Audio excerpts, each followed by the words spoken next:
Bien, entonces, de manera oficial, tengan todos muy buenos días.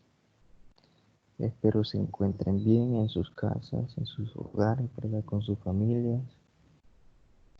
Vamos a dar inicio a una tutoría más, la tutoría número 4. Bueno, ya que hay problemas de audio, no los puedo escuchar. Si les pido alguna opinión, pues espero que me la den aquí a través de mensaje. Yo voy a tratar de estar pendiente en la bandeja de mensajes del chat para poder leerlos. Y pues espero que a todos les haya ido bien bueno, la mayoría le fue bien en su parcial. La mayoría aprobó muy bien su parcial y pues desarrollaron muy bien las preguntas, explicaron muy bien las preguntas y expusieron muy bien lo que se les solicitaba en el parcial, ¿verdad?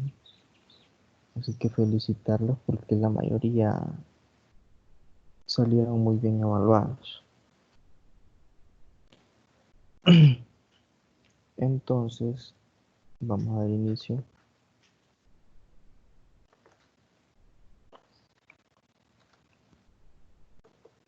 con la presentación de este día.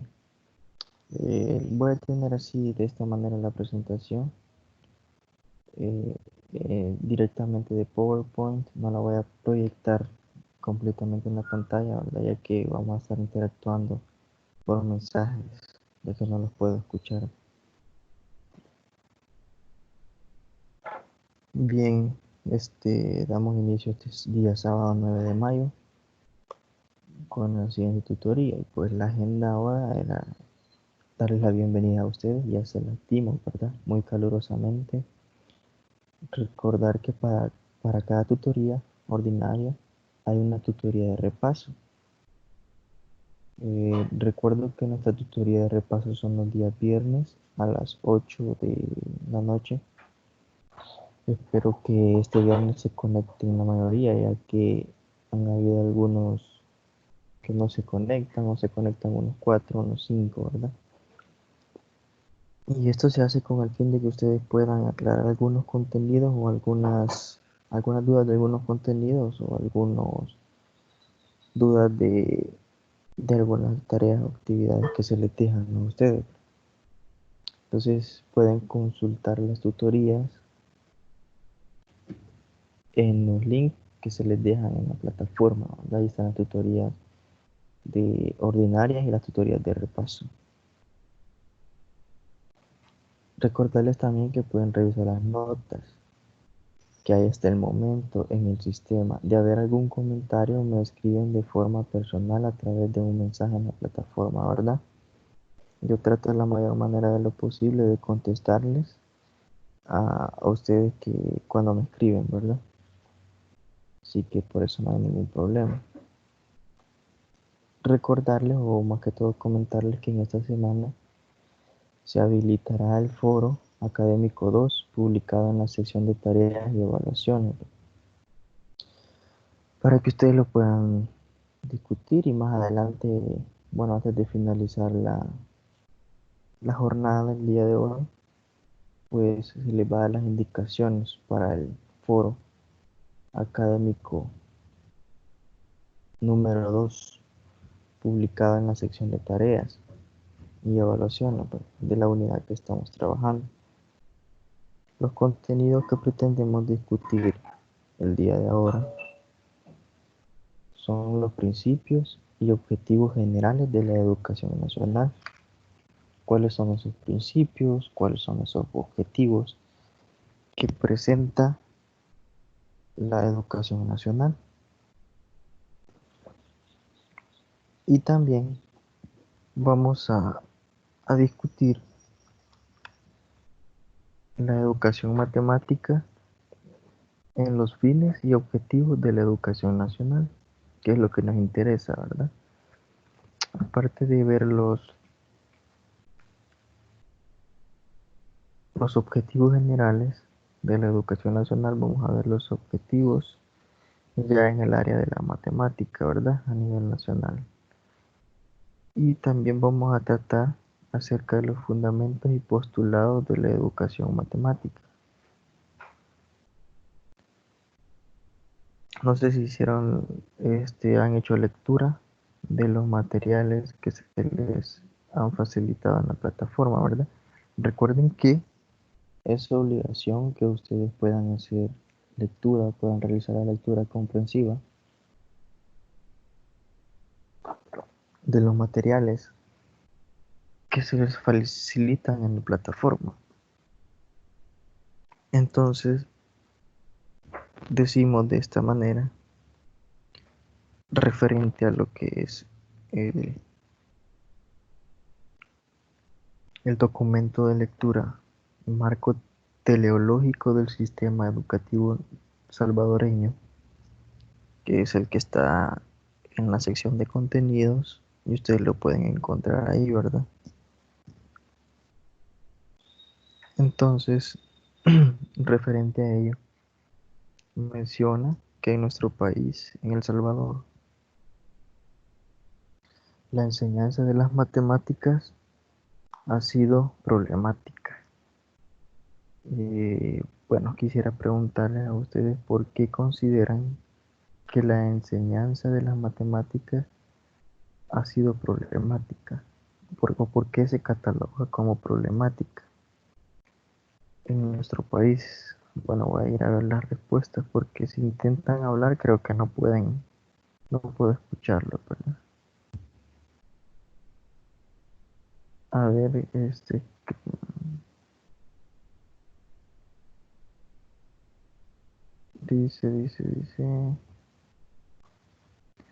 que sí hicieron el cuestionario, la lectura para poder responder el cuestionario, ¿verdad? Muy bien, Mario y Carlos, muy bien. Entonces, vaya, ¿por qué consideran ustedes que en nuestro país se cataloga la matemática como problemática? A ver, voy a leer sus respuestas porque sí, creo que no puedo escuchar alguna participación, así que para las personas que tienen pena de hablar, hoy es la oportunidad de que se expresen aquí a través de mensaje. Dice Carlos Bolaños, desde mi punto de vista, en primer lugar, por los malos resultados en la evaluación de la PAES hace varios años, ¿verdad? Eso es un problema que ha venido en decadencia, ¿verdad? Supuestamente la PAES es para poder hacer como una medición de los contenidos o de lo que sabe el alumno en ese nivel, hasta ese nivel educativo, ¿verdad? Pero en realidad, si lo notamos, ha venido en decadencia. Entonces habría que analizar los factores y las causas de ese problema, ¿verdad? Ya que si analizamos el sistema educativo nacional,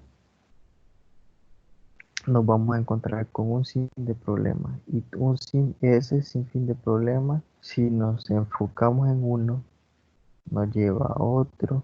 Y si nos enfocamos en ese otro, nos lleva a otro. O sea, es una cadena de problemas que se está dando o que se dan en la educación actual de nuestro país y más que todo cuando nos referimos a lo que es la matemática, ya que la matemática es un poco más difícil de poder comprender, ya que requiere un poco más de atención, un poco más de razonamiento lógico, ¿verdad? Bueno, Diego dice que se considera la matemática como problemática porque no hay un sistema de formación adecuado.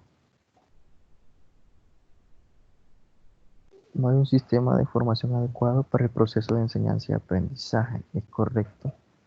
O sea, también me enfoco yo a que no hay docentes que están capacitados, ¿verdad? O si hay docentes que están desfasados en contenidos, en estrategias didácticas. Prácticamente se ha hecho como un estancamiento de lo que es la capacitación docente. Siempre hay capacitaciones docentes, pero las capacitaciones docentes no son muchas veces de calidad, ¿verdad? Entonces también es importante lo que menciona nuestro compañero Diego, ¿verdad? Que dice que porque no hay un sistema de formación adecuado para el proceso de enseñanza y aprendizaje. O sea, en realidad nuestro sistema educativo, como les mencionaba, tiene muchas deficiencias. Y pues, si hay muchas deficiencias, por ende, la educación se va a ver retrasada en el cumplimiento de sus objetivos o se va a ver estancada, ¿verdad? Como lo hemos notado, ¿verdad? Hasta el momento. Mario Serpa dice que de mi criterio personal considero que es por la mala enseñanza y formación de los docentes, que no están bien preparados a impartir la enseñanza al educando. Lo que les mencionaba, ¿verdad? La capacitación docente no está como, a veces los docentes no están muy preparados en cuanto a actualizaciones curriculares o actualizaciones de contenido o de estrategia, ¿verdad? Nos quedamos como en un método muy tradicionalista y es por ello que a veces el proceso de enseñanza y aprendizaje en cuanto a las matemáticas nos referimos se ve un poco estancado, ¿verdad? Entonces es por ello que se menciona que en El Salvador la enseñanza de la matemática ha sido problemática, ¿verdad? Porque a la hora de realizar pruebas como lo que es la PAE, vemos los resultados y pues no son nada alentadores, ¿verdad? Entonces, por ello se tilda la matemática como problemática. Pero en realidad yo no lo vería como un problema, porque un problema es algo que estorba, algo que, que, que es demasiado tedioso. Yo lo vería como un reto a la matemática. Pero un reto que no solo yo lo puedo lograr, ni solo ustedes, sino que es un reto que en conjunto debemos de identificar esas causas de la deficiencia en esta área de la matemática y poder atacarlas, esas deficiencias y poder convertirlas en fortalezas. A pesar de muchos esfuerzos, es la asignatura en la que tenemos más fracaso escolar a todo nivel, a todo nivel. Tal como lo demuestra el más bajo porcentaje de nota alcanzado a nivel nacional desde que se aplica la prueba nacional PAES, ¿verdad? Imagínense, 4,79 fue el promedio conseguido en el año 2014. El mundo, bueno, esto lo publicó El Mundo en el año 2016. Imagínense, no estoy muy enterado de cuánto fue el promedio, y no sé si alguien me podría facilitar el dato, el promedio el año pasado, pero creo que siempre se mantuvo o anduvo más o menos en ese rango, ¿verdad? Entonces, es indispensable poder identificar todos esos aspectos que nos impiden o que nos dan las orientaciones para darnos a entender a nosotros que la matemática es una de las áreas de la educación que tienen más fracaso escolar a todo en todo nivel, ¿verdad? Educativo, en la enseñanza nacional. Entonces, claro que la debilidad en esta asignatura no es solamente un problema salvadoreño, pues los países de la región centroamericana no se encuentran mejor. Sin embargo, a nivel nacional, el problema es serio, pero no insuperable, como lo ha demostrado los últimos logros conseguidos en las últimas Olimpiadas de Matemáticas, al ubicarnos en un 12º lugar del ranking mundial y en el tercer lugar a nivel centroamericano. O sea que no todo es malo. O sea, no todo siempre va a ser malo, sino que siempre hay cosas buenas, ¿verdad?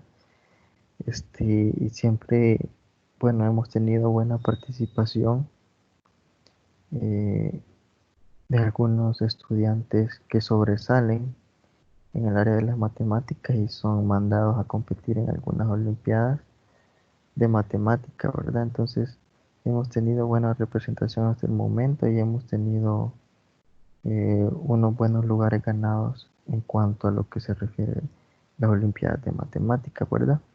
Y como les digo, no es un problema que solo nosotros lo estamos viviendo o que digamos, solo El Salvador tiene problemas en el área de las matemáticas con los estudiantes. O sea, hace énfasis en que todos los países a nivel centroamericano también están en la misma situación.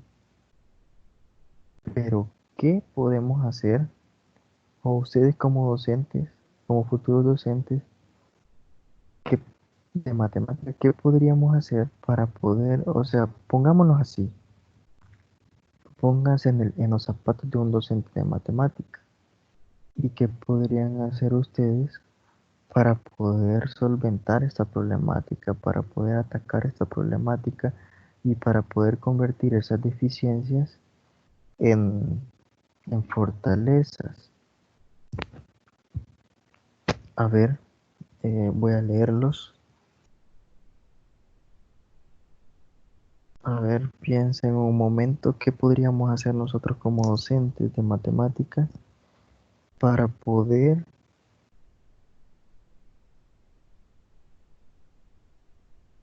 atacar esta problemática, ya que nos damos cuenta que, que el área de las matemáticas es demasiado delicada y tiene muchas deficiencias a nivel nacional y no solo nosotros, sino que a nivel este, de los países cercanos también, ¿verdad? ¿Creen ustedes que depende de la metodología de enseñanza del docente? ¿Creen ustedes que depende del papel del padre como primer actor principal del proceso de enseñanza y aprendizaje del estudiante? ¿Creen ustedes que depende del niño? ¿O de quién creen que depende? ¿Creen que depende de todos los actores educativos? Manuel Rivas dice que primeramente apoyar al estudiante cuando necesite solventar dudas. Sí, en efecto, hay docentes que lo hacen, ¿verdad? Pero hay docentes que se olvidan del estudiante, o sea, solamente le dan los contenidos y hay que Dios te libre, o hay que Dios te salve. Pero en un dado caso también el docente se desliga de su responsabilidad, ya que con estas nuevas normativas de que también hay que poner a los niños a participar, a poder servirles de apoyo a otros niños. Por ejemplo, hay niños que sobresalen en la matemática, por ejemplo, yo los pongo como de apoyo. Yo como docente tengo la decisión de ponerlos como apoyo a otros tres compañeros. Pero esto lo mencionaba en la clase que di al principio, ¿verdad? Ya que surgió la situación. Y pues imagínense qué sucede si yo pongo a un niño que está sobresaliendo con otros tres niños que no están sobresaliendo y que solo se encargan de llegar a jugar, a hacer relajo. Es una espada de doble filo. Yo lo hago con el objetivo, lo puedo hacer con el objetivo, o me puedo plantear el objetivo de que este niño sirva como orientador de los otros tres niños. Pero dentro de ese círculo es probable que la situación cambie y puede ser que los otros tres niños absorban al niño que está sobresaliendo. lo absorban, ya se distraigan. Recuerden que son niños, entonces por ello tienden a distraerse fácilmente. Entonces por ello, esto es bien complicado porque yo he sabido de casos de profesores que por ejemplo, ponen a un niño a poderles explicar un tema a otros niños que no entienden. Pero son niños, o sea, se distraen. Si nos distraemos nosotros que somos adultos con cualquier cosa, no digamos la atención que pueda tener este niño, ya que no han desarrollado sus capacidades al 100%, ¿verdad? O en su mayoría, ¿verdad? De porcentaje, pero es importante que tomemos en cuenta nosotros como docentes aspectos tan significativos como estos, ¿verdad? De que decisiones que podamos tomar ahora puedan afectar a corto, mediano o largo plazo en el desarrollo del niño. Entonces, vamos a ver, aquí se han participado bastante. Diego dice que hay que realizar una reforma de la metodología y fortalecer elementos esenciales de la educación de manera gradual. Es cierto, debe de haber un cambio en la reforma educativa nacional, pero esos cambios deben de adaptarse a la situación actual, a las situaciones reales que vivimos día con día, ¿verdad? Entonces hay que hacer un estudio y hacer un cambio de la reforma educativa implica, aparte de mucho recurso económico, involucra otro tipo de esfuerzos que muchas veces no nos notamos, ¿verdad? Pero sí es una buena opción hacer un cambio en la reforma en cuanto a metodología se refiere, ¿verdad? Y establecer los procesos de una manera gradual. Muy, muy buen aporte, Diego. Carlos Bolaños dice que adquirir conocimientos sólidos en el área de la matemática y en cuanto a metodología, ser un facilitador para el estudiante e identificar las deficiencias en este, saber coordinar el trabajo del estudiante, de los padres y de la comunidad educativa, ¿verdad? Sin embargo, ese es entre comillas, lo que se pretende, ¿verdad? Lograr que el niño, por ejemplo, el proceso de enseñanza y aprendizaje del niño sea en conjunto con los padres de familia, ¿verdad? Con toda la comunidad educativa. Y eso involucra a los padres de familia, al estudiante, a los profesores, al director, a la señora que hace la comida, a la señora que hace la limpieza. O sea, debe de haber un engranaje completo en estas áreas. Entonces es muy importante también esta observación que nos hace Carlos, ¿verdad? Ya que debe de haber una coordinación de los actores educativos, ¿verdad? De la comunidad educativa para favorecer el proceso de enseñanza-aprendizaje de los estudiantes. Manuel dice que cambiar la forma de desarrollar los ejercicios en los libros, más apoyo de los padres y motivar a los alumnos y tratar de que se haga que se haga atractiva la matemática. Fíjese que en currículo estamos estudiando los libros de SMATE.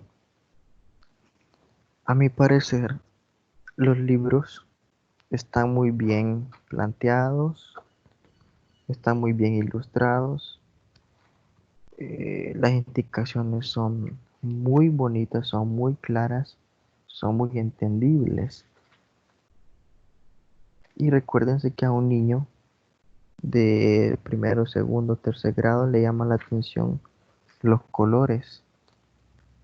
Y pues en estos libros de mate de los primeros años, pues yo puedo observar de que está muy bien ilustrado, muy bien explicado, ¿verdad? Pero más o menos, dice Manuel, más o menos, ¿verdad? Siempre hay deficiencias, ¿verdad? O sea, recuérdense que todo lo que hagamos todo lo que hagan ustedes, todo lo que haga el Ministerio de Educación, todo lo que hagamos nosotros como docentes, cualquier actividad que ustedes realicen, no solo sea en el área de las matemáticas, siempre va a tener sus pros y sus contras, ¿verdad? Siempre va a tener sus facilidades, sus beneficios y sus críticas, ¿verdad? Entonces,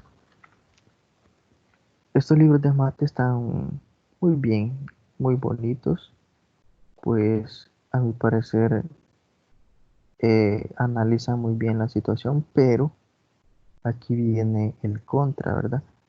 Que es lo que estábamos discutiendo también en la clase anterior, de que qué sucede con los niños que aún no tienen la capacidad o no saben leer y no tienen la capacidad de la comprensión lectora.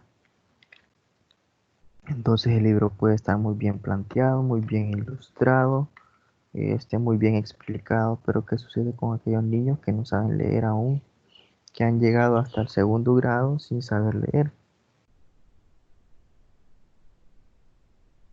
Porque no sé hasta qué año, pero aún, no sé si aún se mantiene, creo que sí, pero que a los niños no se les puede aplazar porque se les genera un trauma psicológico, ya que al pasar a los niños de grado, perdón, a reprobar a los niños y que sus compañeros pasen, se les causa un trauma psicológico. Entonces, por eso se les debe de pasar a los niños, sino que se les debe dar un refuerzo nada más, ¿verdad? Y pasar a los niños, ¿verdad? De grado.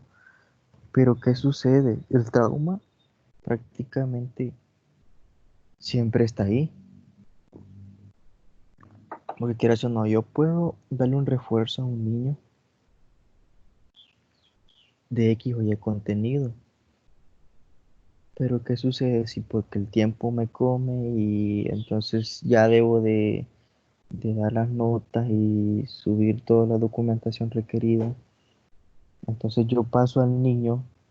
¿Qué sucede si yo paso al niño sin que haya comprendido los temas y lo paso al siguiente grado? O sea, el trauma no va a ser evidente ni va a ser notable pronto, pero el trauma psicológico siempre va a estar ahí porque va a ir con aquella deficiencia, va a ir cargando con aquella deficiencia, el cual en cierto tiempo se va a ver reflejada, ya sea ahora, ya sea mañana, ya sea después. Entonces, Mario, bueno, me quedé aquí con Mario, ¿verdad? La formación del estudiante es responsable tanto de los padres de familia como del docente. Es correcto lo que les mencionaba, ¿verdad? Que es la responsabilidad de los padres de familia, porque a veces piensan que los docentes somos magos, ¿verdad? Que nos llevan un niño que en los primeros 5 años de que estuvieron con ellos en su casa, que no recibieron ninguna educación formal, eh, le dieron una educación a los padres de familia diferente, entonces no le inculcaron actividades de aprendizaje y desarrollo cognitivo de los padres, pero eso va a depender también de la capacidad y de la educación que tienen los padres, ¿verdad? Entonces, es importante tener en cuenta muchos de estos factores porque a veces consideran que nosotros los docentes somos magos y que pues nos llevan un niño y pues le vamos a entregar a un profesional, ¿verdad? Ese es el objetivo de la educación, pero nosotros como docentes no podemos hacer eso de la noche a la mañana, sino que depende de los actores educativos, de la comunidad educativa también, ¿verdad? Y Manuel Ríos dice, pero ese es el problema, porque se les premia por algo que no han logrado y lejos de ayudarles se les daña. Es cierto, ¿verdad? Lo que les estaba mencionando yo, ¿verdad? Y los resultados son evidentes. O sea, por ejemplo, eh, estábamos mencionando que la premiación o el estímulo es muy importante y muy necesario, ¿verdad? Para que los niños puedan aprender, estimular al niño. Igual yo no soy muy partidario de que se castigue al niño, se le pegue al niño, ¿verdad? Pero se puede castigar de otra forma, aunque si le preguntamos a alguien de cierta edad que ya tiene una edad algo avanzada y le preguntamos cómo era el sistema educativo en sus tiempos, pues nos van a decir que los castigaban de una manera muy rigurosa o una manera recibían castigos físicos si no sabían sobre algunos contenidos o si no se aprendían las tablas, por ejemplo, o si no se aprendían la regla del 3, si entonces le pegaban a los niños, ¿verdad? Entonces, quieras o no, es para los psicólogos modernos es una manera de educar retrógrada, ¿vale? Pero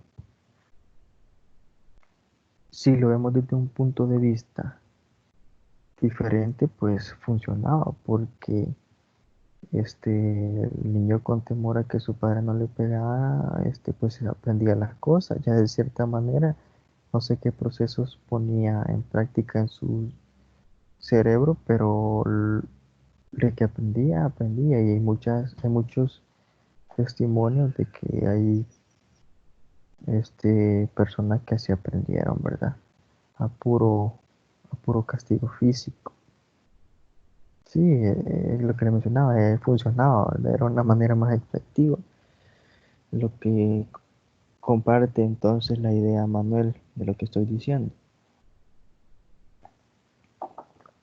Era una manera de castigo físico para, como les digo, para los psicólogos modernos es muy retrógrada, pero era efectiva, porque así aprendieron bastantes docentes muy buenos, así salieron docentes muy o profesionales muy bien preparados o preparados a comparación de como muchos salen ahora, ¿verdad? Entonces, es importante tener en cuenta esos aspectos y cuando les digo que hablamos de educación matemática, surgen un montón de problemas, surge uno y así se van concatenando más y más y más problemas, ¿verdad? Entonces es un problema no solo nuestro, sino que es un problema a nivel internacional también. Aquí está lo que les mencionaba, ¿verdad? Si bien es cierto, este problema tiene muchas causas. Una de ellas muy probablemente tiene que ver con la forma en que se enseñan las matemáticas. Y creo que Manuel también lo hacía énfasis, o Salvador, que dependía de la forma en que se enseñan las matemáticas, ¿verdad? Porque si yo le enseño a un niño desde los primeros años una manera aburrida de poder aprender a multiplicar, entonces el niño se va a crear con aquel concepto de que la matemática es aburrida y que la matemática es un número, que la matemática es demasiado complicada. Entonces por eso es que hay mucho rechazo a lo que es la matemática, quizás por los profesores que, que hemos tenido, ¿verdad? Que nos han planteado la matemática de una forma un poco tradicionalista. Por esta razón, el Ministerio de Educación ha puesto en marcha el programa SMATE. Bueno, hablarles un poco de lo que es el programa SMATE, ¿verdad? Y SMATE significa el mejoramiento de los aprendizajes de matemática en educación básica y en educación media. Entonces, se han creado estos programas conjunto con la Agencia de Cooperación Internacional del Japón y han creado estos diversos materiales educativos con el fin de presentar aquellos múltiples problemas y actividades para que el niño pueda desarrollar su razonamiento y mejorar las capacidades matemáticas, ¿verdad? La capacidad o capacidades matemáticas. Y estas que le van a ser útiles para resolver situaciones de la vida cotidiana. Y pues, por ejemplo, podemos encontrar algunos problemas que pueden ser muy sencillos, muy pequeños o muy significativos. Depende de la percepción que tengamos cada uno de ellos, ¿verdad? Por ejemplo, hay un ejemplo, para la redundancia, en el libro de segundo grado, que aquí lo tengo a la mano, y pues está aprendiendo está dando a entender que el niño debe de aprender a poder sumar de cuanto en cuanto. Y entonces presenta a uno de los personajes del libro, que es María. Entonces, en este libro y en este apartado, se supone que María fue a la tienda y compró plátanos. Entonces, aquí se hace un poco de uso del razonamiento lógico, ¿verdad? Ya que da la indicación de que el niño debe de calcular el total de los plátanos que él compró en la tienda y les da un parámetro que indica que la cantidad que trae en las bolsas es la misma y son tres bolsas. Entonces el niño debe observar o debe hacer un esfuerzo en observar cuántos plátanos trae una bolsa y por ende ya va a saber cuántos trae en las otras dos bolsas. O sea, es un poco se hace un poco de uso de la observación del razonamiento lógico, ¿verdad? Entonces, para nosotros puede parecer muy sencillo, pero para los niños de 7 o 8 años, esto puede ser un problema que los pone a trabajar un poco su cabecita, que está en desarrollo, ¿verdad? Sus capacidades cognitivas. Entonces, yo no estoy diciendo que este libro lo está capacitando para que vaya a comprar, sino que está haciendo relación con las situaciones que se dan en la vida real, diaria, ¿verdad? En la vida real, situaciones reales. Entonces lo enseña a poder sumar y a poder analizar, a poder hacer uso del razonamiento lógico. Y luego ya más adelante se la pone un poco más difícil, ¿verdad? Le enseña a multiplicar que si una bolsa tiene cinco plátanos y son tres bolsas, entonces quiero multiplicar esa cantidad de plátanos para saber cuánto tengo en total. Entonces él le presenta que debe de multiplicar los 5 plátanos por las 3 bolsas y él le da un total de 15 plátanos. Entonces, aquí está muy bien explicado, ¿verdad? Y aparece otro personaje, una tortuguita, explicándole que el signo como una X es el signo que se lee se lee, o sea, lee de esa manera, ¿verdad? Entonces, quieras o no, estos libros están muy bien explicados, pero para nosotros que tenemos una comprensión lectora un poco más desarrollada, pero como les digo, para los niños que no saben muy bien o no tienen muy bien desarrollada su comprensión lectora, pues es difícil que se puedan interpretar estos contenidos, ¿verdad? Manuel dice, y me recordó a mis tiempos que todavía recibí un poco de esos castigos, ¿verdad? Manuel dice que para que aprendiera las tablas, dice que, bueno, él dice que para que aprendiera las tablas lo hincaban en maicillo, en el sol, a repetir las tablas de multiplicar. O sea, son castigos físicos un poco severos, ¿verdad? Pero en realidad Manuel no puede comentar si funcionaban o no funcionaban, ¿verdad? Porque los psicólogos dicen que hay que tratar a los niños con delicadeza y es cierto, ¿verdad? Saberle llegar a los niños y decirle, mire papito, usted tiene que aprender y esto es esto, y 2 por 2 es 4, ¿verdad? Entonces, y 2 más 2 es 4, ¿verdad? Entonces, uno debería de hablarles bien a los niños, pero hay cierta manera que los niños tratan de poder, este, no querer aprender y dicen, ¿por qué? Yo no quiero, esto es muy aburrido. Entonces ahí entraba lo que era el castigo físico, ¿verdad? En aquellos tiempos, que quieras o no, por tal de que a uno no lo castigaran de cierta manera, pues se aprendía las tablas, el ejemplo que nos pone Manuel, ¿verdad? Entonces, si no te prenden las tablas, te voy a hincar en maicillo y te voy a poner en el suelo. O sea, era muy, muy riguroso, pero muy efectivo a la vez. Igual, ¿verdad? Por ejemplo, puede ser otro castigo ya, pero si ahora uno hace eso, pues ya está, lo pueden ir a demandar a uno, ¿verdad? Ya que las leyes han cambiado, ¿verdad? Y tiene, como les digo, todo tiene sus ventajas y tiene sus desventajas, ¿verdad? Entonces, ahora la manera que debe de encontrar el padre de familia y el docente para poder castigar es, pues, de otra manera, ¿verdad?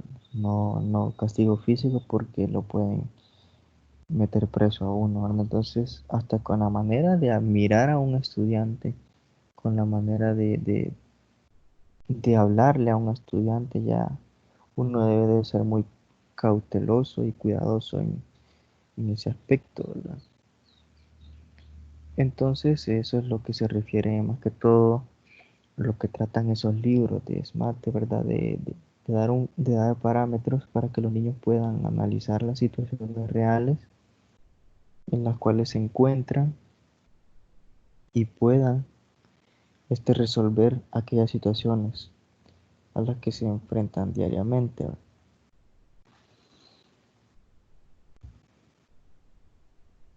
Entonces, mediante esto se busca mejorar significativa la enseñanza de la matemática, de manera que los alumnos de primero y segundo ciclo puedan encontrar un incentivo para aprender matemáticas en las aulas, borrando cualquier estigma de la materia que ha venido cargando la generación en generación. Bueno, le voy a pedir que piensen un poco acerca de este apartado. Ya lo vamos a discutir. Y quiero que también, eh, si alguien sabe qué es estigma, que me pueda dar alguna participación. Estigma, ¿qué es estigma? Regálenme un minuto y pues analicen esa situación, ese párrafo y ya lo vamos a discutir.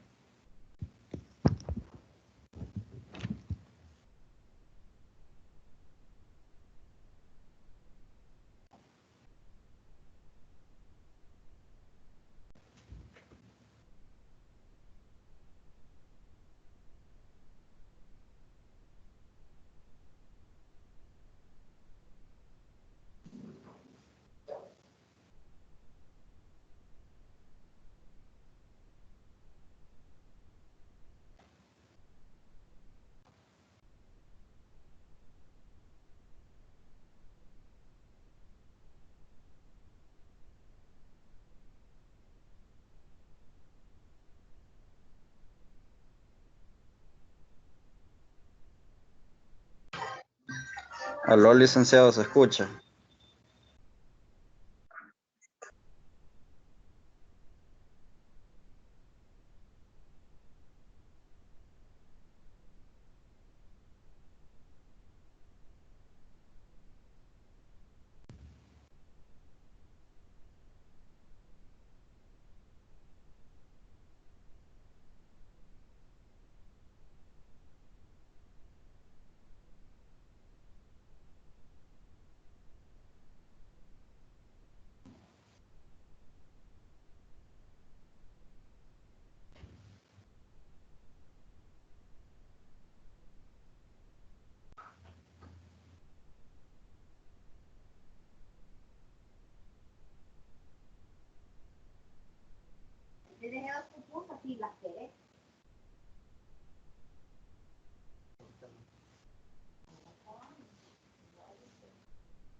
Ya regresé, solo fui a traer un poco de agua porque ya, ya se me estaba poniendo un poco seca la garganta. Bueno, bien, démosle continuidad entonces.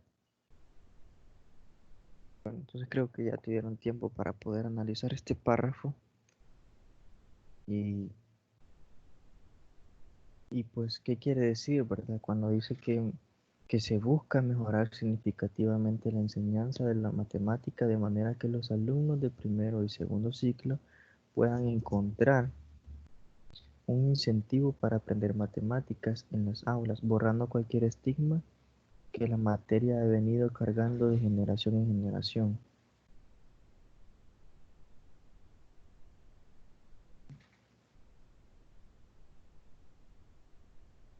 Sí, quiero ver, vamos a empezar.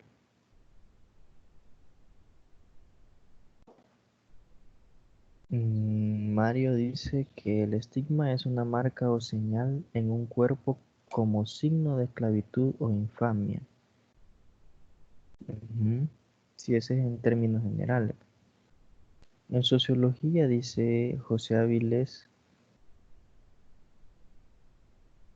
estigma es un atributo o comportamiento que la portadora sea incluida en una categoría, hacia cuyos miembros se genera una respuesta negativa y se les ve como inaceptable o inferiores. Muy bien. Daniel dice que estigma se refiere a un pensamiento negativo que se tenga sobre algún asunto. Exacto, es correcto. Todas las definiciones que ustedes están dando es, son correctas, ¿verdad?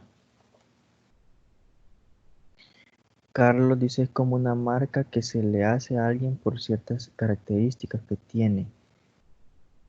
Es como un prejuicio, ya sea por su raza, su ideología, su confesión religiosa. Entonces, estigma lo podemos entender en términos generales como una condición, un atributo, ¿verdad? O un rasgo que hace específico a alguien o a algo, ¿verdad? Entonces, cuando nos referimos a las matemáticas, debemos de borrar aquellos rasgos negativos, aquellas características negativas que se han venido cargando de generación en generación. Pero es importante tener en cuenta lo que nosotros como docentes hacemos en las aulas para que eso no suceda. Si somos de aquellos docentes que vamos motivados día a día a poder dar la clase para que los niños aprendan, o si somos de aquellos docentes que solo llegamos, nos sentamos y les decimos al niño, vaya, trabaja de la página 4 a la 10 y ya me pongo en el teléfono. Entonces díganme si así vamos a poder cambiar estos rasgos negativos de la materia de la matemática que se han venido cargando de generación en generación. Y pues aquí me hace también un poco de referencia y creo que cabe este ejemplo en este espacio. Y pues cuando nos referimos a cambios de generación, o bueno, que se han venido cargando estos rasgos negativos de generación en generación, este, si uno como docente logra identificar una deficiencia en un alumno o en una cierta parte de los alumnos, y yo como docente no trato esa deficiencia ni trato de convertirla en fortaleza, la deficiencia va a ir ahí, se va a ir cargando, y el alumno la va a ir cargando, la va a ir cargando.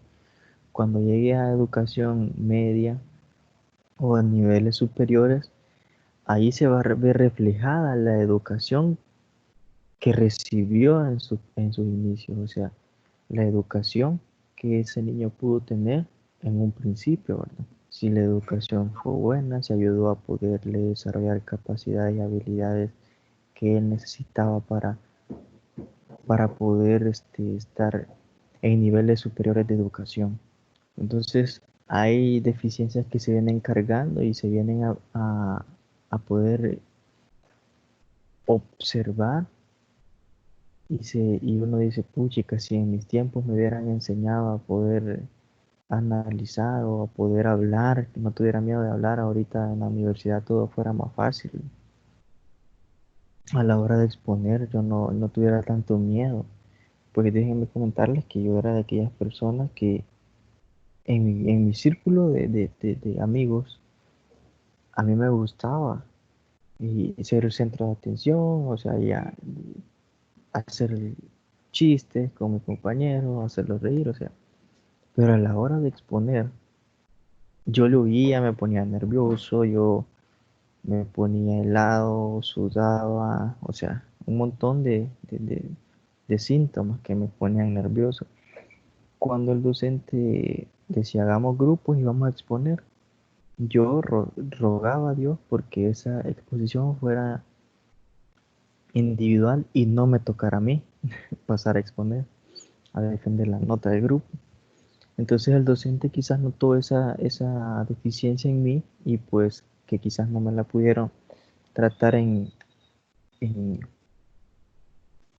educación básica ni en educación media y pues saben qué es lo que sucedió, a quién seleccionaba para pasar a exponer siempre, era a mí. Al principio me costaba mucho, lo admito,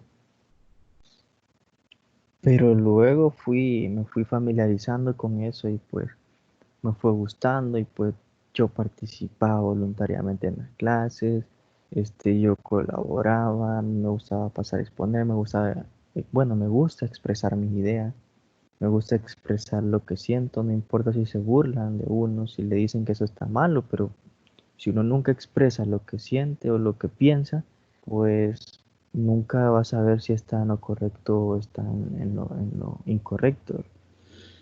Entonces todo eso lo va fortaleciendo a uno como persona, no solo como persona individual, sino que eso como persona profesional y en su área académica, porque le desarrolla capacidades, bueno, a mí me desarrolló esa capacidad de poderme expresar en público, de poderme quitar ese miedo. Entonces ese rasgo que lo fui cargando, esa característica que la fui cargando ahí durante años, pues en un cierto tiempo hasta en la universidad fue que salió. Y pues el docente, ahora le agradezco, quizás en aquel entonces a mí me caía mal cuando decía, Samuel Cortés va a pasar a exponer, quiero que me explique tal capítulo de tal libro. Y yo ya me ponía todo nervioso. En ese momento me caía mal el docente, pero ahora puedo comprender de que lo hacía por mi bien y pues se lo agradezco porque si no hubiera sido así, pues yo quizás no estuviera acá con ustedes.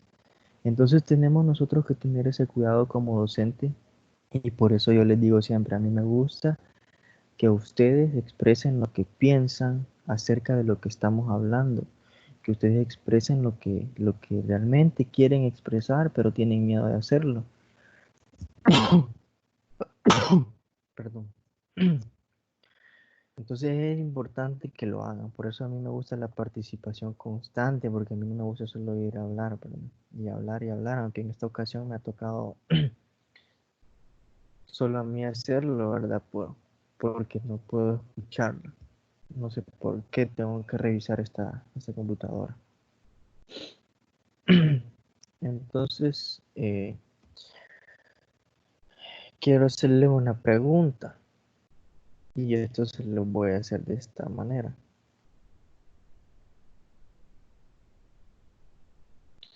Haciendo uso de tu experiencia como estudiante, elabora un listado de las cosas que desde tu opinión provoca la apatía del estudiante hacia el estudio de las matemáticas. Pero para eso tenemos que tener en claro qué es apatía. Apatía es como rechazo, ¿verdad? O desinterés, una falta de motivación a una persona o a algún suceso o a algo, ¿verdad? Entonces, si eso es apatía, quiero que ustedes piensen y me hagan un listado de una, dos o tres cosas que ustedes consideran que provocan apatía, desinterés, falta de entusiasmo, falta de motivación al estudiante en cuanto se refiere al estudio de las matemáticas. A ver, yo los leo, porque si tratan de hablar, no creo que los escuche.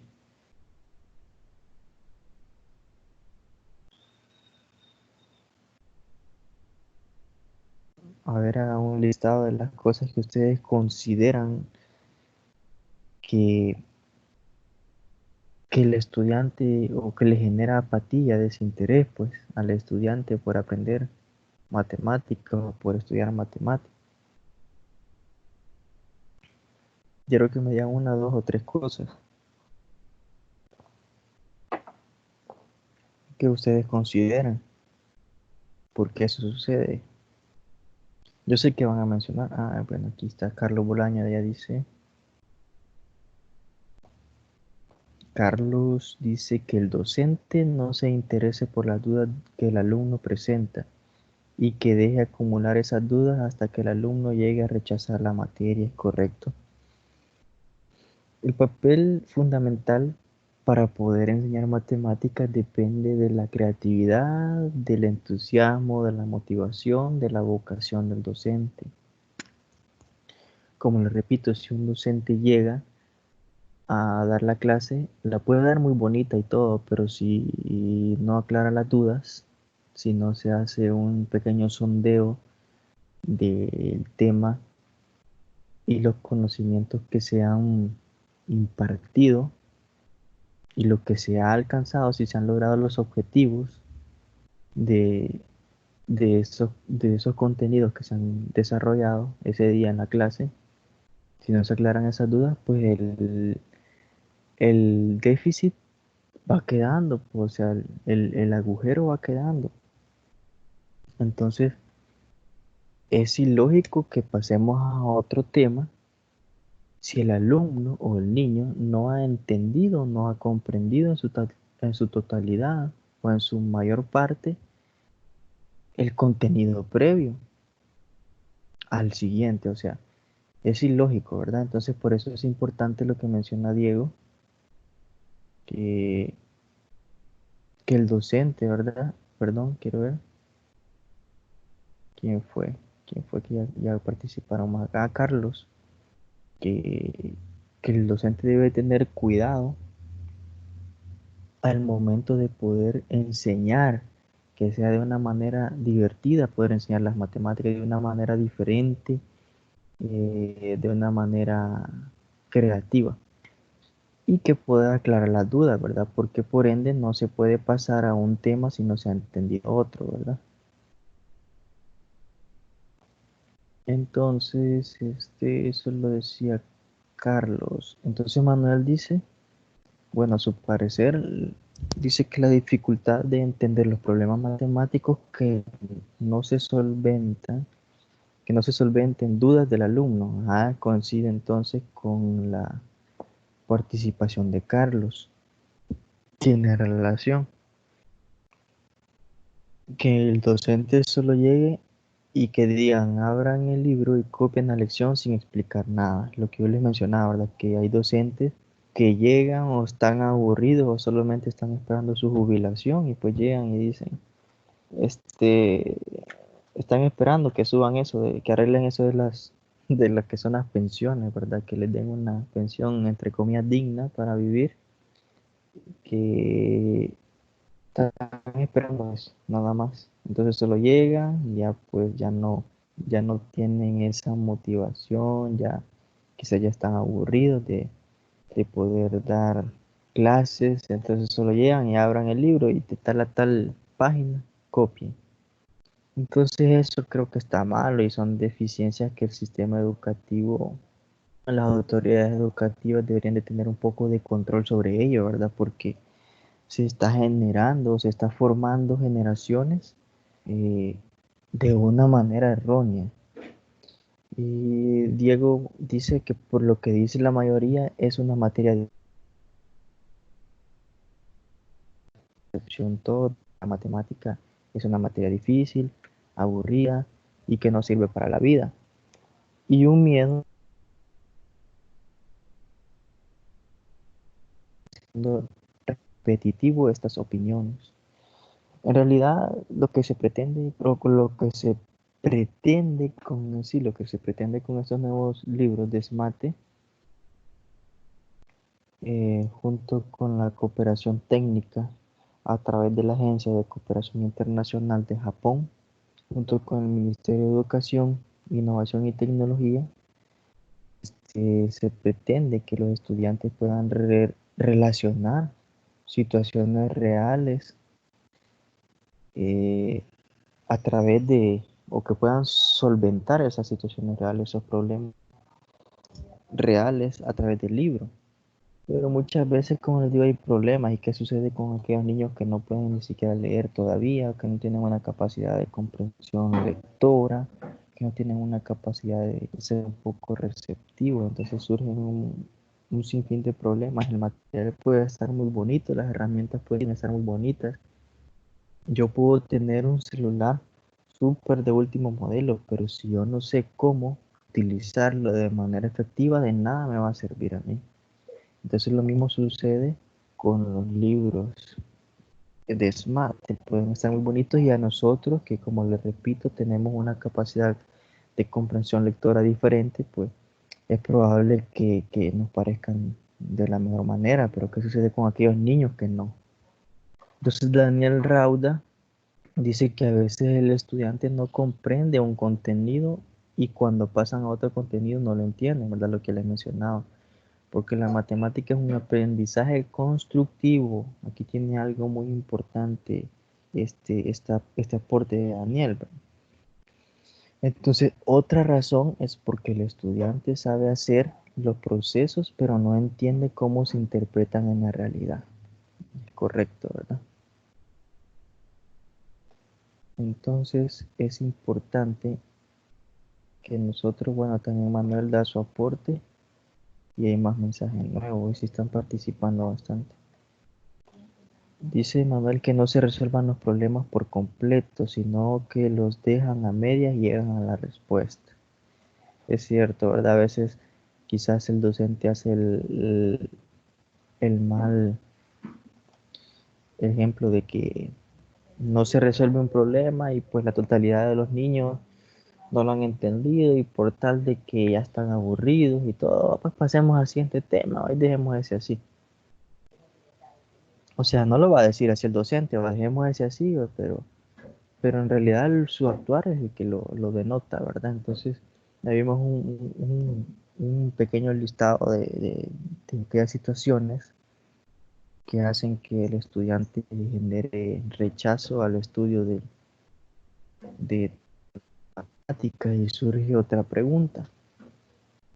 Y esa pregunta es: ¿qué responsabilidad adjudicas a la filosofía del docente en la actitud mostrada por los alumnos hacia esta materia?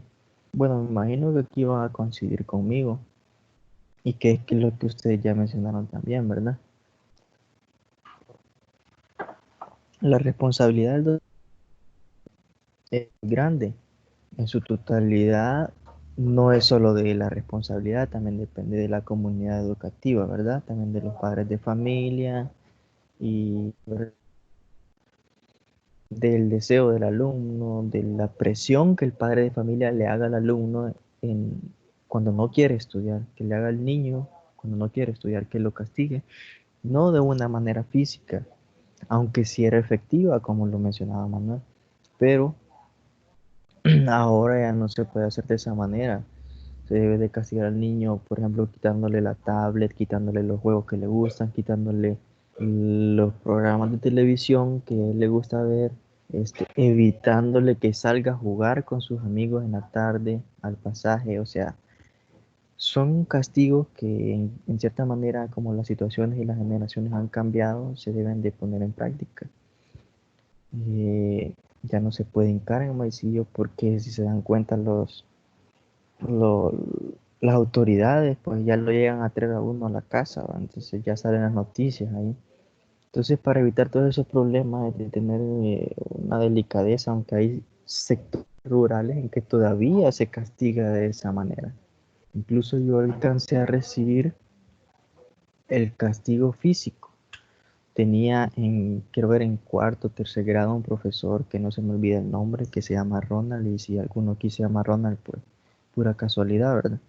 Ese profesor, pues, tenía un metro de madera grueso, y pues el que no entendía el tema que le estaba explicando de matemática, pues le hacía que pusiera las manos y le pegaba en las uñas un reglazo. Entonces imagínense que atentos no íbamos a estar nosotros en la clase de matemática y hacer todo nuestro mayor esfuerzo por aprender el tema.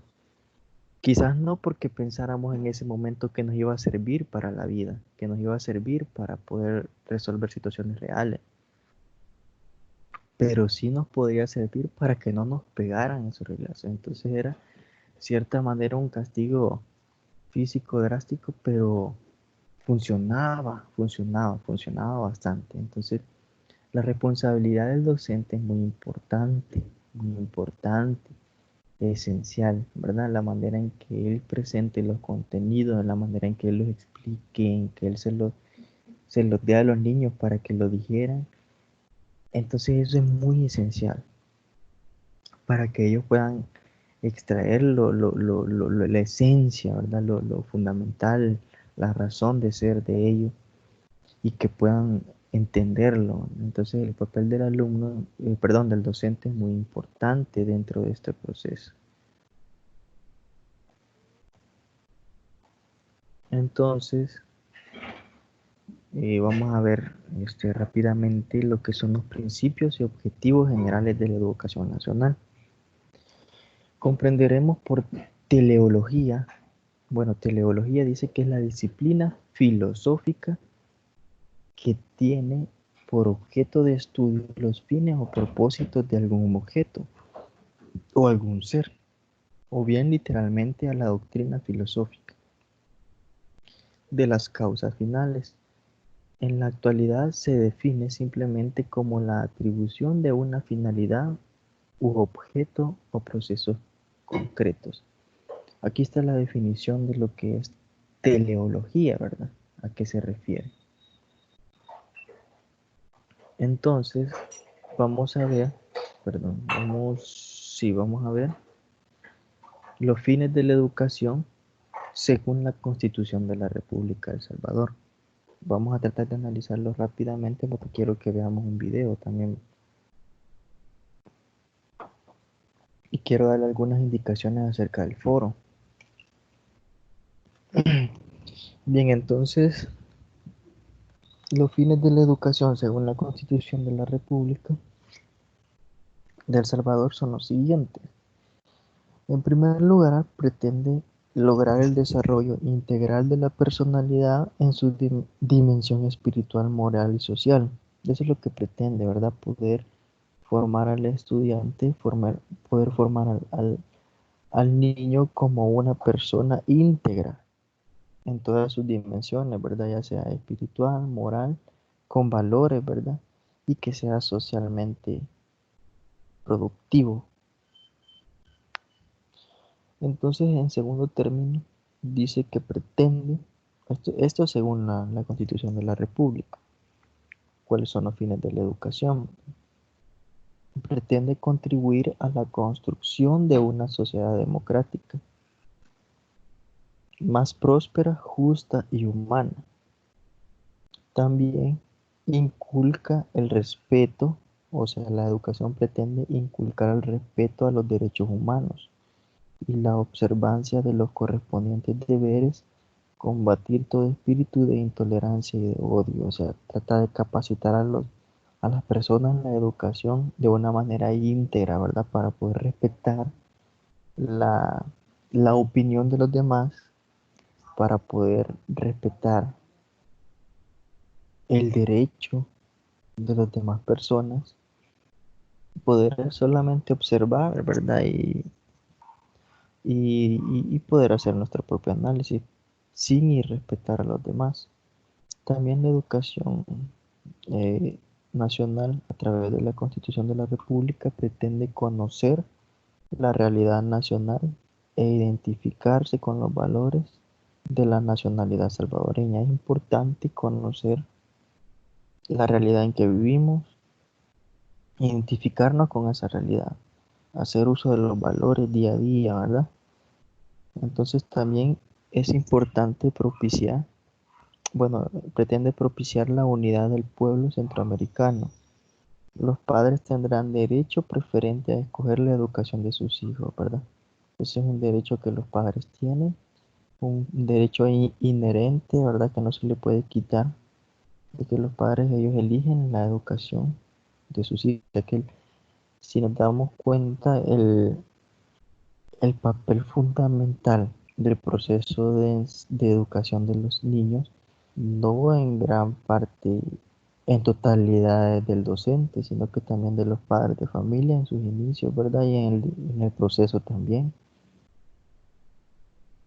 Entonces, desde ellos se pretende responder a las tres grandes tareas de la educación, cuáles son humanizar, socializar y habilitar para el trabajo, así como responder a las exigencias de los derechos universales proclamados y definidos por la legislación universal a través de los diferentes acuerdos y tratados.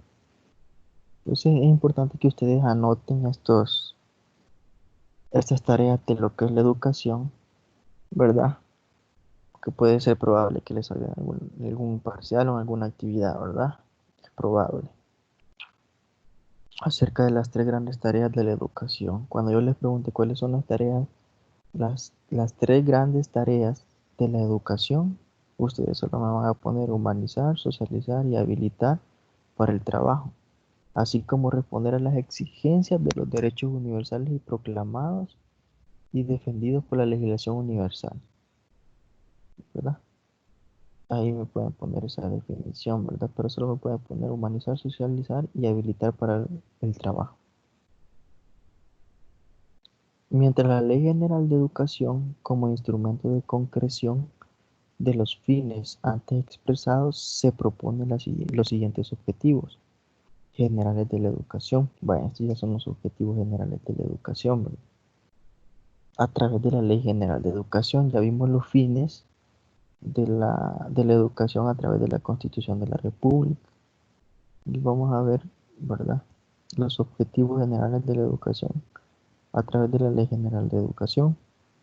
Y el primero dice que pretende desarrollar al máximo posible el potencial físico, intelectual y espiritual de los salvadoreños, evitando poner límites a quienes puedan alcanzar una mayor excelencia. ¿Cuántos de nosotros nos han puesto límites muchas veces? Este, ya sea los docentes, a veces nuestros padres, a veces las personas que nos rodean, nos pretenden poner un límite sobre ello, sobre nuestro propio, lo que queremos alcanzar, sobre lo que queremos alcanzar. Entonces, eh, la educación a través de la Ley General de Educación pretende evitar esto, ¿verdad? Poner límites, o sea, supuestamente nosotros tenemos que alcanzar nuestra mayor excelencia, una mayor educación, una mayor preparación para la vida. Además de cultivar la imaginación creadora, los hábitos de pensar y planear la persistencia a alcanzar los logros, la determinación de prioridades y el desarrollo de la capacidad crítica. Además, pretende cultivar relaciones que desarrollen sentimientos, solidaridad, justicia, ayuda mutua, libertad y paz en el contexto de orden democrático que reconoce la persona humana como el origen y el fin de la actividad del Estado. También pretende mejorar la relación de la persona y su ambiente utilizando formas y modalidades educativas que expliquen los procesos implícitos en esa relación dentro de los cánones de la racionalidad y la conciencia. Como puede observarse al analizar cada uno de los objetos generales, como puede observarse al analizar cada uno de los objetivos generales de la educación nacional, su propósito está orientando a diseñar, organizar y gestionar la educación de la comunidad salvadoreña. El Ministerio de Educación, en apogeo a los fines de la educación definidos por la Constitución de la República, organiza la educación en educación formal y educación no formal. O sea, si yo les pregunto también a ustedes, ¿qué tipos de educación existen? O el Ministerio de Educación, en apego a los fines de la educación definidos por la Constitución de la República, organiza la educación en dos. ¿Cuáles son? Ustedes me van a decir educación formal y la educación no formal. ¿Alguien tiene alguna idea de lo que es la educación formal y la educación no formal? A ver, los leo rápidamente.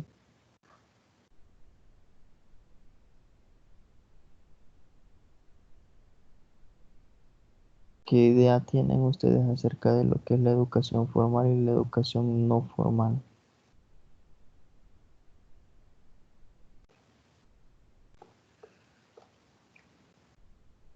A ver, ya participó Carlos, Daniel, bueno, Diego también. Hoy las señoritas no han participado.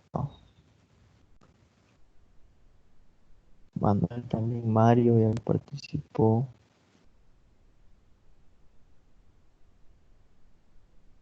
Entonces, ¿qué idea tienen ustedes acerca de lo que es la educación formal y la educación no formal?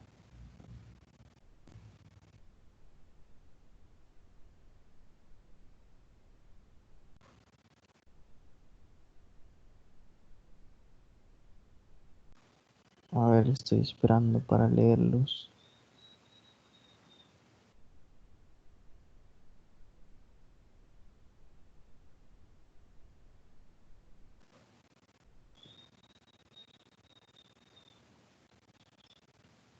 Bien, entonces, según algunas definiciones generales, ¿verdad? La educación formal es la que se imparte.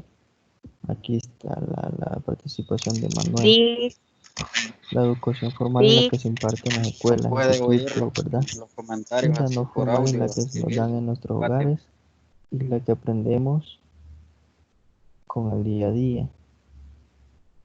Es correcto, ¿verdad? La educación formal es la impartida en las escuelas o colegios, ¿verdad? En las instituciones autorizadas por el Ministerio de Educación. La educación formal, dice Carlos, es la que sigue un plan curricular nacional, generalmente impartida por las escuelas y universidades. Correcto, también todo eso implícito dentro de lo que, en cuanto se refiere a la educación formal, ¿verdad? Y la educación formal, perdón, no formal, en efecto se encuentra asociada a aquellos grupos y organizaciones comunitarias, ¿verdad? De la sociedad civil, siendo la que aquel momento se consideró que podía ser una especial contribución a la educación. Entonces, como lo mencionaba Manuel, ¿verdad? La educación no formal es aquella que aprendemos día a día, ¿verdad? Con la señora del pan, con el señor carpintero, o sea, también con aquellas comunidades o organizaciones que en realidad no tienen un, un plan curricular, ¿verdad? O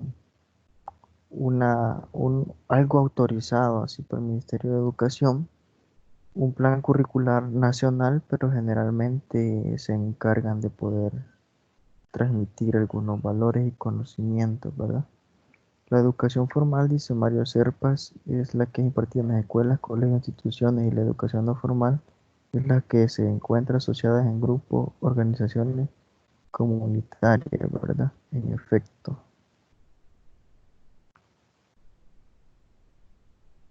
Entonces, vaya, entonces vamos ahora a ver rápidamente la educación matemática en los fines y objetivos de la educación nacional. Si bien es cierto que ni en los fines ni en los objetivos generales de la educación y tampoco en los objetivos generales de nivel, no existe una consideración específica referida a la educación matemática de la comunidad salvadoreña. Estos objetivos o propósitos no deben ser asumidos desde una perspectiva técnica, es decir, dirigida en forma de mente brillante para poder realizar exclusivamente propósitos limitados, como el dominio de técnicas sofisticadas de demostración o la edificación de estructuras tremendamente abstractas y alejadas del entorno, o para el disfrute etéreo y privado del conocimiento, o sea que no debe de realizar actividades, la matemática alejada de nuestra realidad, a eso se refiere, ¿verdad? No, no es así. Se trata de buscar por medio de las matemáticas apoyar la comprensión e intervención de ciudadanas sobre diversos contextos físicos, sociales, profesionales, científicos, culturales y por lo tanto brindarle a los individuos condiciones para que puedan contribuir al progreso de la patria dentro de un espíritu de la responsabilidad y respeto de sí mismos, de los demás congéneres y del medio ambiente.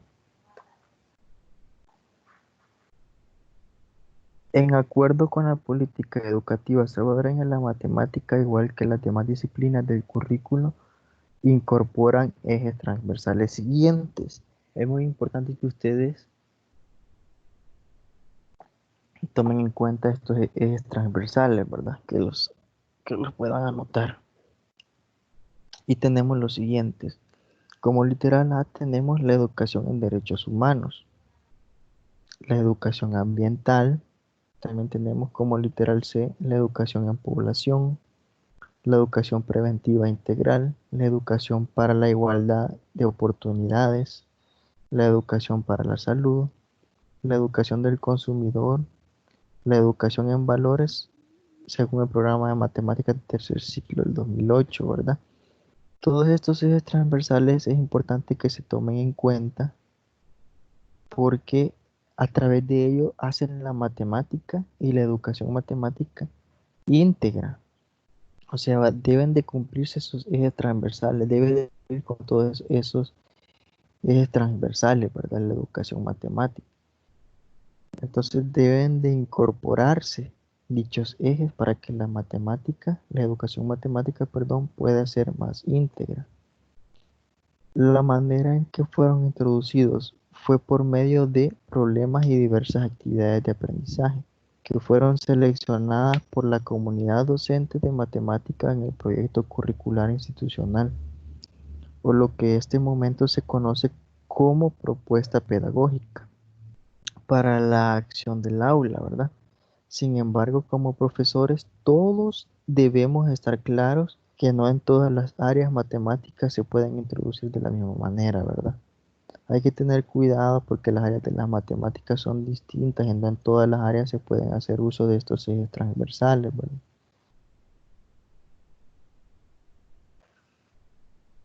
El propósito de incorporar estos ejes transversales se ve favorecido fuertemente por el enfoque constructivista cultural que se ha adoptado para organizar el proyecto curricular oficial que apunta hacia la relación de la enseñanza-aprendizaje de las matemáticas con los entornos sociales y culturales que los que se incorporan de una forma natural en los planes de estudio.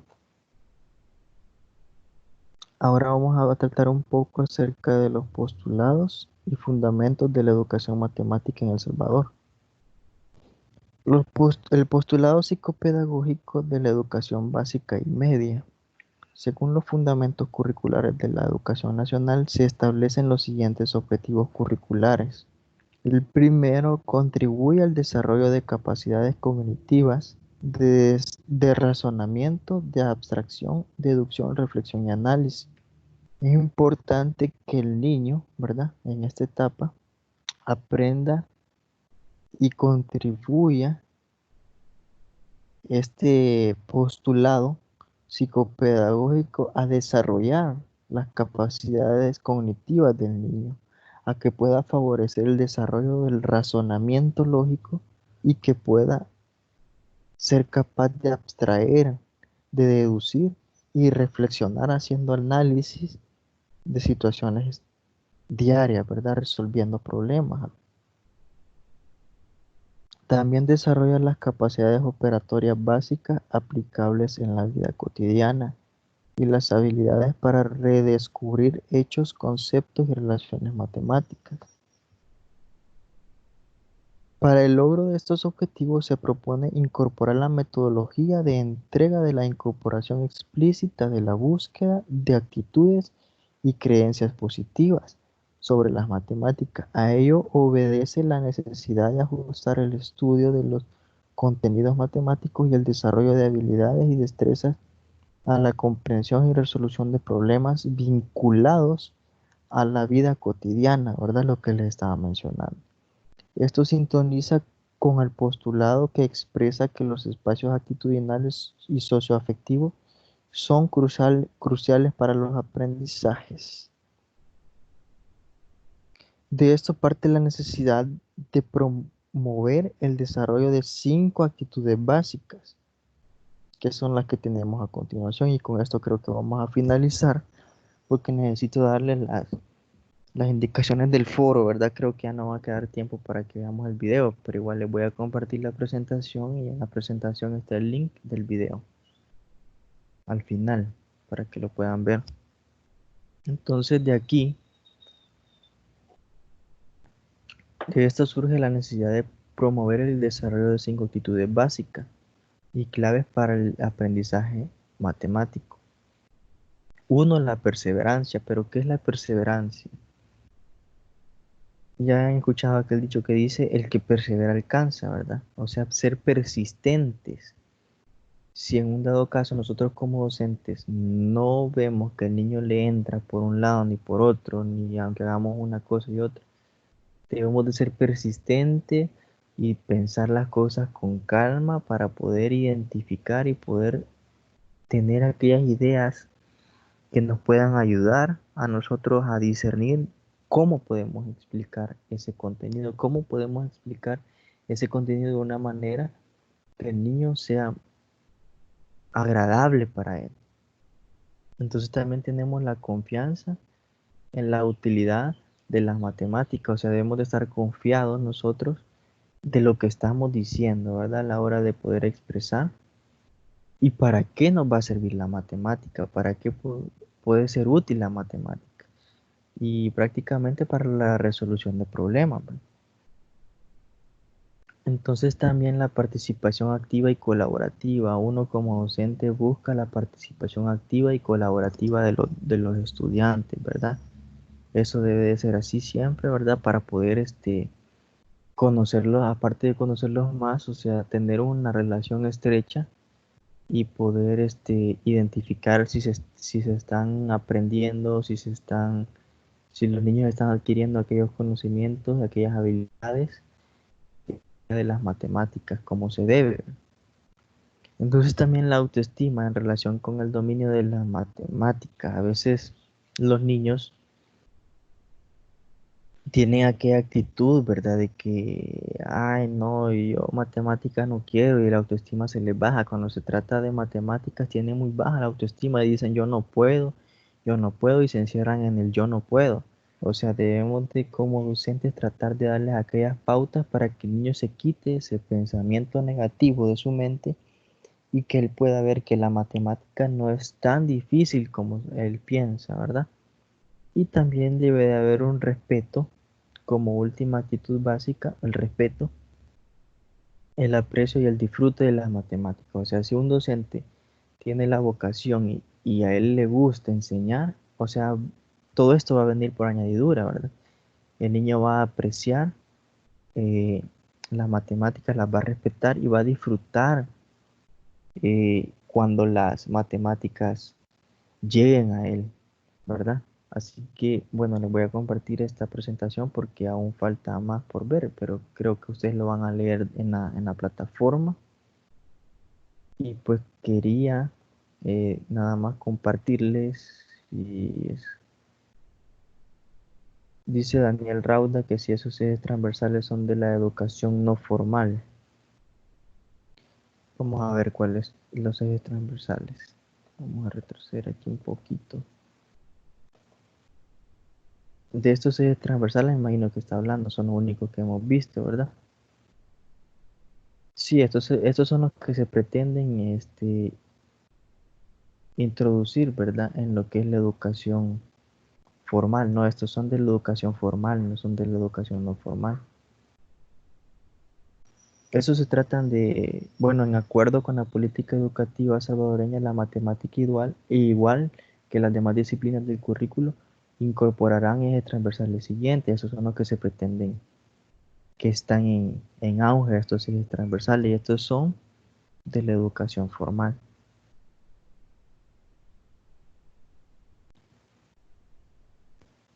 Dice Carlos Bolaños, no rendirse ante los obstáculos. Ese debe ser uno de los motivaciones que debe estar ahí siempre presente, ¿verdad? Entonces vamos a ver las indicaciones rápidamente. Creo que les voy a robar 5 minutos más después de las 12 para poderles explicar un poco acerca del foro, ¿no?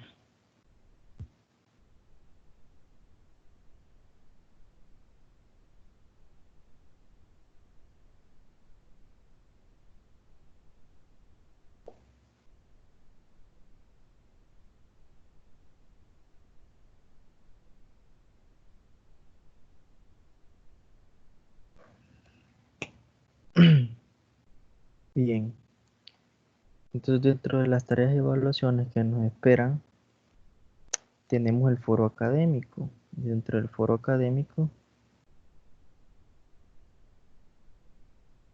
el foro académico 2 y también está el cuestionario ahí que están las indicaciones, ¿verdad? En lo que se refiere al foro académico, acerca de la educación matemática en los fines y objetivos de la educación nacional, ustedes deben de leer y analizar el material escrito en la unidad 3 y el documento Conocimientos y destrezas en matemática.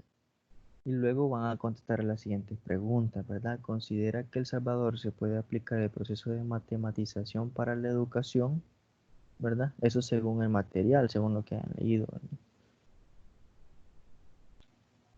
Para la educación salvadoreña, si su respuesta es sí, estaremos cumpliendo con los fines de la educación nacional. Y si en caso contrario su respuesta es no, establezca que se incumple, ¿verdad? ¿Y por qué se incumple? Desde su punto de vista, ¿qué acciones debe tomar los maestros para mejorar la enseñanza de la matemática en El Salvador? Y que de esta manera desarrollen las competencias según el PISA. Bueno, ¿qué es el PISA, verdad? Por sus siglas en inglés, es el Proyecto Internacional para la Producción de Indicadores de Rendimiento de los Alumnos. Entonces, ahí más que todo les explica en qué consiste este proyecto internacional, ¿verdad? Ustedes tienen que completar esta pregunta referente al contenido. Son dos preguntas nada más del foro, está demasiado fácil y pues dice las instrucciones. Participe primeramente contestando las preguntas generadoras, las que ya vimos arriba, ¿verdad? Reflexione acerca del tema tratado, luego lea la respuesta de los demás compañeros y establezca un intercambio de ideas con al menos un participante, mínimo 2 intervenciones, ¿verdad? Tenga presente que las normas de etiqueta en cada una de sus participaciones. El último día en que pueden participar en el foro es el día 24 de mayo del 2020, ¿verdad? Luego, ustedes pueden revisar la rúbrica dándole clic en este acceso y pues ahí van a tomar en cuenta los criterios de evaluación, ¿verdad? Así que ustedes tienen hasta el 24 de mayo para poder contestar este foro y pues recuerden, van a intercambiar ideas con al menos un participante pero van a hacer dos intervenciones. O sea, van a irse a responderle a a algún compañero y van a responderle las dos preguntas. O van a compartir sus ideas o le van a aportar algo constructivo, ¿verdad? A las preguntas que él ha contestado de esa manera. Bien, entonces creo que ha sido todo por ahora. Pues ya están las indicaciones y pues yo lo más pronto posible les voy a estar compartiendo la presentación en el grupo de WhatsApp, ¿verdad? Para que ustedes puedan revisarla y al final de ello hay un link de un video que por el tiempo no pude compartirles, pero ustedes lo van a poder ver o si no lo vemos en la próxima tutoría o ya sea en la tutoría de repaso, ¿verdad? Acerca de la situación matemática, ¿verdad? Entonces, eso ha sido todo. Les deseo feliz día, feliz tarde, que estén bien, feliz provecho a todos, bendiciones y no salgan de casa, ¿verdad? Hay que acatar las indicaciones de las autoridades, ¿verdad? Para que esto pase más rápido, pues hay que hacer caso, no nos queda más de otra, ¿verdad? Entonces, feliz tarde, Carlos Bolaños, Daniel, José, Diego, a todos los que estuvieron presentes, a Manuel, ¿verdad? A Mario, espero que todos estén bien y pues nos vemos en la tutoría de repaso y pues trabajen en el foro y contesten el cuestionario, ¿verdad? Ahí están los materiales de lectura y están claras las indicaciones para que ustedes puedan realizar sus actividades y salir bien, ¿verdad? Entonces, gracias, dice Sonia, feliz tarde, Daniel igual, feliz tarde, Jocelyn, feliz tarde, así que nos vemos y tengan un feliz día. Bendiciones.